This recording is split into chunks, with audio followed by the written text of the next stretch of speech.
प्रदेश भर में भीषण गर्मी के बीच मौसम ने करवट ले ली है। फरीदाबाद और पलवल में बूंदाबांदी शुरू हो गई है।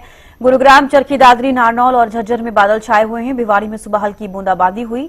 हालांकि अब मौसम साफ है। मौसम विभाग के अनुसार 4 मई को भी पूरे हरियाणा में बारिश होगी। पंचकुला, अंबाला व यमुनानगर में 50 से 75% संभावना है बारिश की, जबकि कुरुक्षेत्र, करनाल, कैथल, पानीपत व सोनीपत में 20 से 50% बारिश के आसार है। वहीं अन्य जिलों में 25% तक बारिश संभावित है।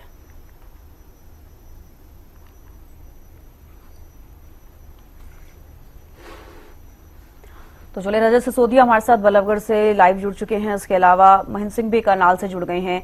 और सबसे पहले रजत, आपके पास आना चाहूंगी। तमाम आपने देखा दिल्ली एनसीआर में भी काफी बारिश हुई और आज भी बूंदाबांदी हुई है, बादल छाए हुए हैं। फिलहाल अभी कितने बारिश के आसार देखे जा रहे हैं? चविष्का, आपको बता दें कल देर रात से ही बरसात जो है चालू हो गई थी और जमजमाती, क्योंकि 2:30 बजे से ही बरसात हुई है और लगभग सुबह 7-8 बजे तक जो बरसात है वह हुई है और काफी तेज बरसात जो है वह देखने के लिए मिली है। तो कहीं ना कहीं लोगों को गर्मी से राहत मिली। और आज की भी अगर बात की जाए तो आज सुबह से ही फरीदाबाद में बादल छाए हुए हैं, हल्की रिमझिम बरसात भी हुई है और कहीं ना कहीं अभी अंदाजा लगाया जा सकता है कि मौसम विभाग का भी साफ तौर पे कहना है कि आगे भी अभी फरीदाबाद एनसीआर में बरसात हो सकती है। तो इससे कहीं ना कहीं लोगों को चिलचिलाती गर्मी से राहत तो मिली है, लेकिन कहीं ना कहीं लोगों को इससे परेशानी भी उठानी पड़ी, क्योंकि फरीदाबाद थोड़ी सी बरसात के बाद ही कहीं ना कहीं पूर्ण रूप से जलमग्न हो गया। आपने नजारे भी देखे होंगे, जगह जगह से वीडियोस भी हमारे पास आई। तो जो पानी है वह पूरे शहर में इस कदर जमा हो गया कि कहीं ना कहीं लोगों के लिए एक बड़ी आफत पैदा हो गई। जहां एक तरफ अंदरूनी शहर में जो बरसात का पानी है वह इकट्ठा हो गया, तो वहीं दूसरी ओर राष्ट्रीय राजमार्ग पर भी 3-3 फीट पानी जमा हो गया, जिसके कारण लोगों को अपने गंतव्यों तक पहुंचने में खास परेशानियों का सामना उठाना पड़ा। तो वहीं चविष्का, आपको बता दें कि हर साल प्रशासन इस चीज के दावे करता है कि जो जल निकासी है उसका प्रॉपर इंतजाम कर दिया गया है और पूरे शहर में कहीं भी जलभराव की समस्या देखने के लिए नहीं मिलेगी। लेकिन जैसे जैसे बरसात पास आती है वैसे वैसे ही जो तमाम जो दावे हैं प्रशासन के सवे हाथे होते हुए नजर आते हैं। जहां कहीं ना कहीं लोगों को एक तरफ तमाम जलभराव की समस्या से जूझना पड़ रहा है, तो वहीं दूसरी ओर लोगों के चेहरे पे मुस्कान भी नजर आ रही है, क्योंकि अब से लगभग कल से पहले कहीं ना कहीं लोगों को चिलचिलाती गर्मी का सामना करना पड़ रहा था। और वहीं बात की जाए तापमान की, तो फरीदाबाद, बल्लभगढ़ में लगभग जो तापमान है वह 40 डिग्री को कूदता हुआ नजर आ रहा था, जिसके कारण लोगों को घरों से निकलने में दिक्कत आ रही थी। तमाम तरीके के बचाव के प्रयोग लोगों की तरफ से किए जा रहे थे, लेकिन अब बरसात के बाद कहीं ना कहीं बड़ा जो टेम्परेचर में गिरावट है वह देखने के लिए मिल रही है। तो अब लोगों के अंदर कहीं ना कहीं इस चीज की खुशी भी नजर आ रही है, क्योंकि मौसम में यह बदलाव लोगों के लिए काफी अच्छा है। जिस तरीके से गर्मी पड़ रही थी उस तरीके से लोगों के अंदर कहीं ना कहीं इस चीज की कामना कर रहे थे कि जल्दी जल्दी बरसात हो और कहीं ना कहीं जो चिलचिलाती गर्मी है उससे उन्हें कुछ राहत मिल पाए। जी चविष्का, आप बने रहिए हमारे साथ। महेंद्र सिंह भी करनाल से जुड़े हुए हैं।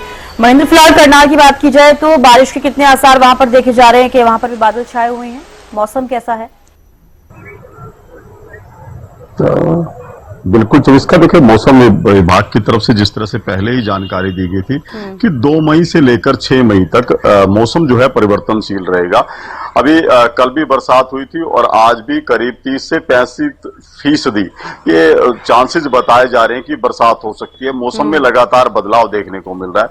अभी हवाएं चल रही हैं, कुछ बादलवाई भी देखने को मिली है आसमान में, जिससे उम्मीद जताई जा रही है कि करनाल जिले में कई स्थानों पर एक बार फिर से बूंदाबांदी हो सकती है। हालांकि जिस तरह से 2 दिन तक हल्की बरसात चली है, कई स्थानों पर तेज बरसात भी थी, उसके बाद तापमान में एक अच्छी खासी गिरावट देखने को मिली है। करनाल जिले का तापमान जहां चिलचिलाती धूप की वजह से 38 से 40 डिग्री के आसपास चल रहा था, उसमें अब काफी कुछ गिरावट देखने को मिली है। कल हालांकि ये जो तापमान है 30 डिग्री से नीचे चला गया था, लेकिन आज ये तापमान का जो लेवल है वो करीब 32 डिग्री पर है। लेकिन जिस तरह से हवाओं में भी ठंडक है वो कहीं ना कहीं लोगों को राहत देने वाली बात है। और आने वाले 1-2 दिनों के लिए भी मौसम विभाग की तरफ से यही संकेत दिए गए हैं कि मौसम इसी तरह से अपने मिजाज रख सकता है, हल्की बूंदाबांदी एक बार फिर से हो सकती है। उससे 2 तरह के फायदे जो लोगों को हुए हैं, एक तो गर्मी से उनको राहत मिली है, दूसरा गेहूं कटाई के बाद सीजन की वजह से जो धूल उड़ी थी, जो आसमान में धूल की चादर थी, वो बरसात की वजह से अब छट चुकी है। तो मौसम काफी साफ हुआ है। जो एयर क्वालिटी इंडेक्स है उसमें भी कुछ अच्छा संकेत जो है वो देखे जा रहे हैं। जी चविस्कर। बिल्कुल महेंद्र, मौसम विभाग की तरफ से कहा जा रहा है, आप कह रहे हैं कि बीते दिनों इस तरीके का मौसम रहेगा। अगर हम कल की बात करें तो कल के लिए भी कहा गया है कि तेज बारिश हो सकती है। साफ तौर पर हरियाणा का भी जिक्र किया जाए तो बिल्कुल चविस्का, देखिए 6 मई तक मौसम विभाग की तरफ से ये जानकारी दी गई है कि मौसम में परिवर्तन रहेगा। जिस तरह से पश्चिमी विक्षोभ का असर है उसकी वजह से अभी आगामी 1-2 दिनों तक भी इस तरह से बरसात हो सकती है। हालांकि कई स्थानों पर तेज हवाओं के साथ, आंधी के साथ बरसात होगी और कहीं जो है हल्की बूंदाबांदी हो सकती है। लेकिन इसका जो बदलाव है उसका जरूर असर मौसम में देखने को मिलेगा, क्योंकि जिस तरह से पहले लोग चिलचिलाती धूप की वजह से, गर्मी की वजह से परेशान हो चुके थे, अब उनको कुछ राहत जरूर मिलती हुई दिखाई दे रही है। क्योंकि जिस तरह से मौसम में जो तापमान बना हुआ था उसमें अब कमी आई है। हर हवाओं में जो लू थी, जो गर्मी थी, अब वो खत्म हो चुकी है। लगभग हवाओं में कुछ ठंडक है।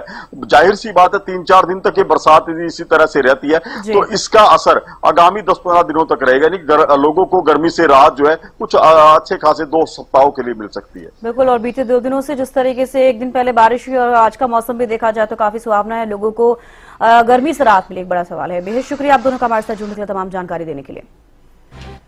तो देखिए, लोगों को गर्मी से राहत मिलती हुई नजर आई है, क्योंकि कल जिस तरीके से बारिश हुई, परसों जिस तरीके से हल्की बूंदाबांदी के साथ, और आज भी बूंदाबांदी हुई है। आने वाले दिनों में भी बारिश होगी और मौसम बदलेगा।